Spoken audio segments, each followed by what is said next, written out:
आमचा रात्री वादळामुळे आमचं पोल्ट्री फार्म 2 शेड होते, दोघं उद्ध्वस्त झाले। त्यामुळे शासनाने काहीतरी मदत करावी ही विनंती आणि लवकरात लवकर सर्वे करावा।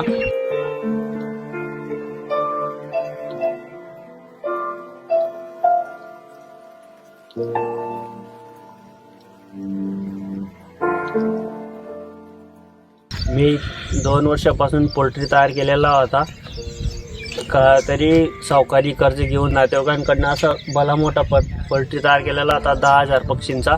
तरी माझा रात्री 7:30 वाजता वारावांदी गारपीटमुळे पूर्ण नुकसान झालं। तरी शासनाने काहीतरी खबरदारी घ्या।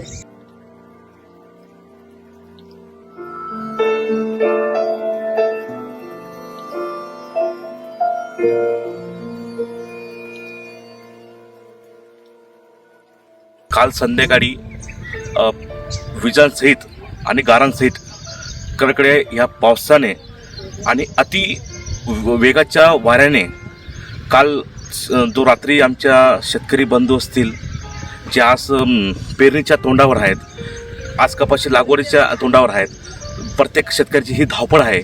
आणि त्यात अचानकपणे आलेल्या ह्या पावसाने, या गाराने आणि प्रचंड वेगाच्या वाऱ्याने आमचे जे शेडनेट आहेत त्यानंतर आमचं जे म्हणजे शेडनेटमध्ये जे आता लागवड होणार होती त्या शेडनेटचं प्रचंड हे आमचं नुकसान झालेलं आहे। बऱ्यापैकी जे पोल असतात हे पडून गेलेले आहेत, बऱ्यापैकी शेडनेट हे पण पडून गेलेले आहेत। त्यानंतर पोल्ट्री फार्म आहेत गावामधले, आमच्या एक चोरड गावामधले, तर बऱ्यापैकी पोल्ट्री फार्म हे जमीनदोस्त झालेले आहेत। त्यानंतर जे याचे गोठे असतील त्या गोठ्याने पण प्रचंड म्हणजे वाऱ्याच्या वेगाने एकही गोठा आमच्या गावात हा राहिलेला नाही आहे।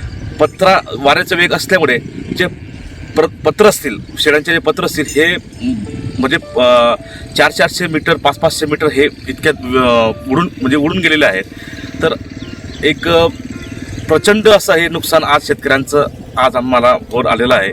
तरी एक शासनाला एक विनंती आहे की लवकरात लवकर पंचनामे करून आम्हाला काहीतरी मदत करावी ही विनंती करतो।